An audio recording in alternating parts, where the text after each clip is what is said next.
Hey, salut à tous, bienvenue à Question Auto, j'espère que vous allez bien.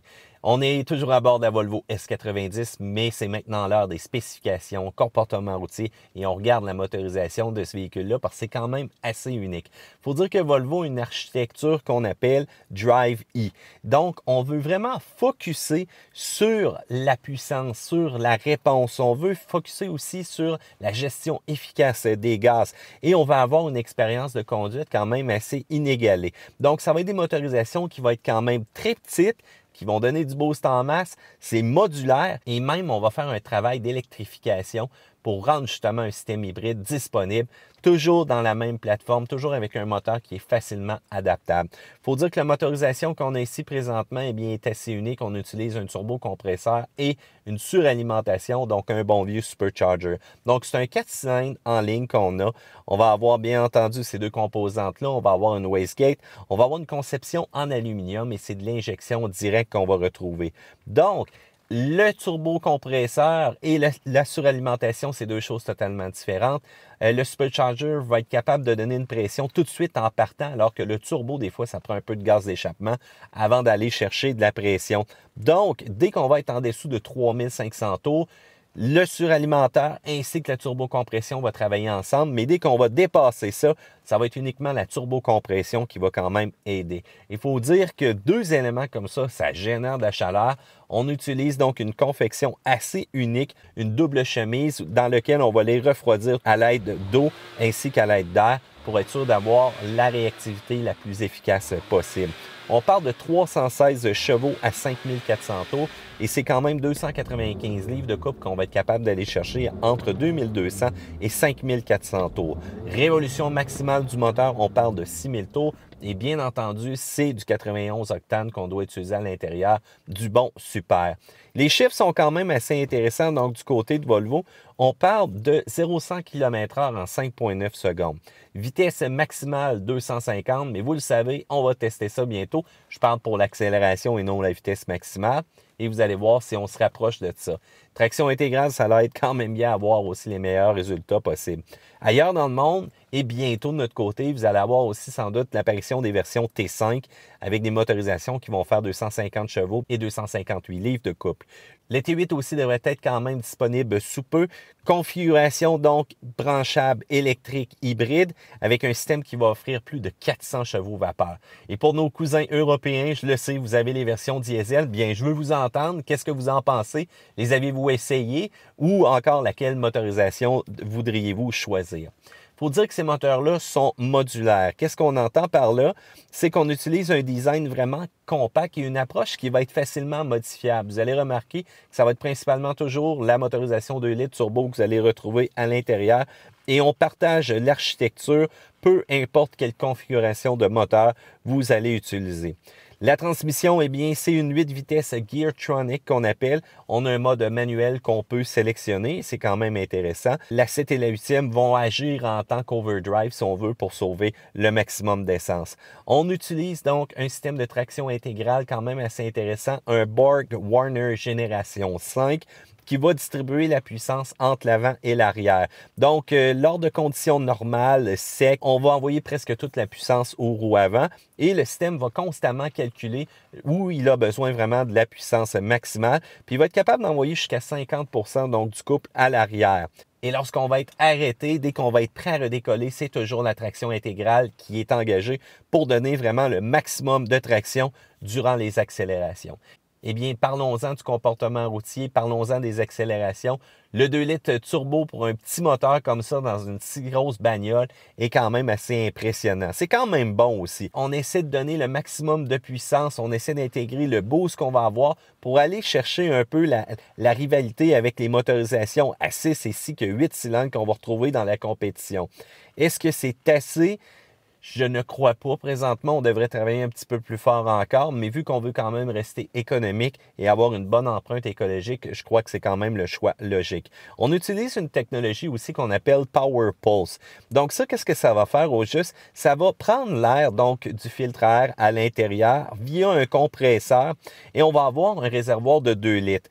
Donc, quand le conducteur va vouloir accélérer rapidement durant un décollage ou encore à basse vitesse, l'air donc va être envoyé par une valve directement dans le manifold pour alimenter la turbocompression. Donc ça, qu'est-ce que ça fait? Ça donne vraiment une pulsation très rapide à la turbocompression qui va être prête à réagir immédiatement. La transmission, quant à elle, est rapide, est efficace, est là, est présente. Parfois, on la sent cependant un peu, mais quand même, va nous délivrer des changements de rapport doux si jamais on place tout ça en mode confort.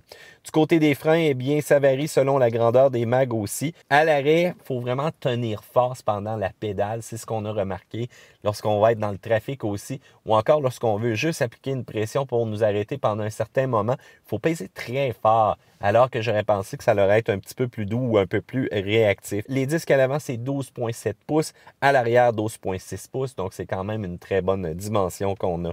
Les freins aussi vont être affectés par le mode de conduite que vous allez choisir. Le fameux bouton Drive Mode nous permet de passer en mode éco, en mode confort ou encore vraiment en mode dynamique. Il faut dire qu'on a un mode individuel qu'on peut tout personnaliser exactement le type de conduite qu'on veut. Assez impressionnant, ça change quand même beaucoup la réactivité. Cependant, c'est beaucoup plus en mode individuel qu'on va le sentir ou encore en mode éco. Si vous auriez choisi aussi la suspension à air, on aurait vraiment un changement qui serait peut-être un peu plus marqué dans ces différents modes-là.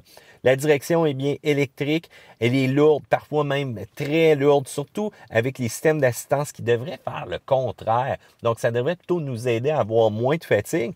Et on a remarqué aussi qu'on est très large dans les manœuvres de stationnement. Je ne sais pas pourquoi, mais le véhicule, on le sent un peu plus gros qu'il est en réalité. La suspension est bien configuration standard, McPherson à l'avant. Et on va avoir tout simplement monté des ressorts asymétriques. On va avoir un système d'amortisseur hydraulique et on va être capable de jumeler le tout à une base stabilisatrice tant à l'avant à l'arrière. Il faut dire qu'à l'arrière, eh bien, c'est un axe donc intégré avec des travers composites et on va avoir même des ressorts à lame. C'est un classique, je trouve ça un peu particulier. Il faut dire que la suspension air en option est peut-être à considérer, mais faites attention dans des pays où est-ce qu'on va avoir un hiver froid, un hiver agressif, des variations de température. Ça reste jamais fiable, ces parties-là. Du côté confort, eh bien, les bancs, incroyable. Côté confort, accessibilité, truc intuitif, apprenez le système multimédia, vous allez voir. Et que dire de l'option aussi du Bauer & Wilkins, le système de son qui est très, très, très impressionnant. Donc, côté confort général, ça a une excellente note, que ce soit à l'avant ou à l'arrière, mais peut-être pas la personne qui est assise au milieu. Ça est peut-être un petit peu à repasser. Du côté remorquage, eh bien, assez surprenant, on va être capable de remorquer 3500 livres avec, bien entendu, le système d'attache nécessaire. Volvo fait la sécurité une priorité au niveau du véhicule. Ça, c'est très important pour eux. Donc, on a le système IntelliSafe qu'on appelle. Donc, que ce soit régulateur de vitesse adaptatif, le fameux pilote assist, qui est comme un peu un mode semi-autonome qu'on a pour nous assister dans le trafic ou encore à plus basse vitesse. L'avertisseur au niveau de la distance, donc on va voir donc dans l'affichage tête haute à l'avant, un indicatif qui va nous dire, ben écoute, tu es peut-être un peu proche du véhicule à l'avant qui va graduer donc selon la distance du véhicule qui nous précède. Le système de maintien de voile, le système lorsqu'on quitte aussi la voie pour nous avertir. La mention qui va nous garder éveillés si jamais on s'endort un petit peu au volant. Il faut dire aussi qu'on va avoir l'information au niveau des panneaux donc de vitesse. Et bien entendu, on va pouvoir aussi affecter une certaine limite de vitesse en lien avec ça. Mais pour avoir aussi d'excellents résultats au niveau des tests d'impact, eh bien, ça prend une cage de sécurité. Donc, on a vraiment travaillé là-dessus. Il faut dire que ça compte au niveau d'un tiers du poids total donc, du véhicule présentement. Les ceintures aussi, on a des ceintures de type avancé et bien entendu une panoplie donc de coussins gonflables à l'intérieur du véhicule. Et là, on en rajoute encore donc des miroirs anti-éblouissement, les avertisseurs d'angle mort, l'alerte de trafic transversal. On va avoir un système qui va nous aider à éviter les collisions. On va avoir aussi un système qui va détecter les animaux, donc ces gros animaux-là, les orignaux, les cerfs, les chevreuils, les ours qui sont souvent sur le bord de la rue. Même chose ici, on s'en va dans le clos directement.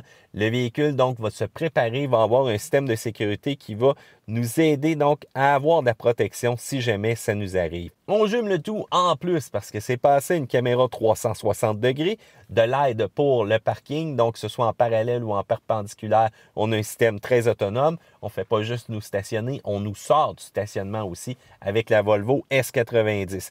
Donc, plein de trucs et ça, c'est intéressant. Je vous le dis tout de suite, très bientôt, on évolue encore, on va avoir de la connectivité au niveau des véhicules Volvo. Donc, dans le cloud, nos véhicules vont envoyer de l'information pour avertir les autres qu'il va y avoir une route glissante impuissante ou encore tout simplement une personne qui serait sur les clignotants, donc les clignotants de détresse et qui serait peut-être en mauvaise posture. Les véhicules vont se jaser, vont nous avertir. Donc la personne qui arrive en position de celle en détresse va pouvoir adapter sa conduite quand même là-dessus. Parlons de la consommation, ça aussi c'est intéressant. On a quand même poussé un petit peu le véhicule cette semaine. On est tombé dans le 11 litres au 100. Les chiffres sont un peu plus conservateurs, cependant 10,8 litres au 100 en ville, 7,6 sur l'autoroute. Pour dire qu'on a passé notre semaine pas mal en mode dynamique et voir un peu les capacités du véhicule en pneus d'hiver aussi, malgré la température. Et on remarque un petit réservoir d'essence, 60 litres. Je vous dis tout de suite, vous allez avoir l'impression que le véhicule boit. C'est pas nécessairement ça en réalité, mais vous allez vous rendre à la pompe un peu plus souvent qu'avec d'autres véhicules de la compétition. Et bien voilà, ça fait le tour technique du côté de la Volvo S90. Il y a plein de technologies à l'intérieur de ce véhicule-là. Il faut dire qu'on a un comportement routier, oui, qui est bien, mais qui n'est peut-être pas tout à fait assez pour aller se battre contre la grosse compétition allemande.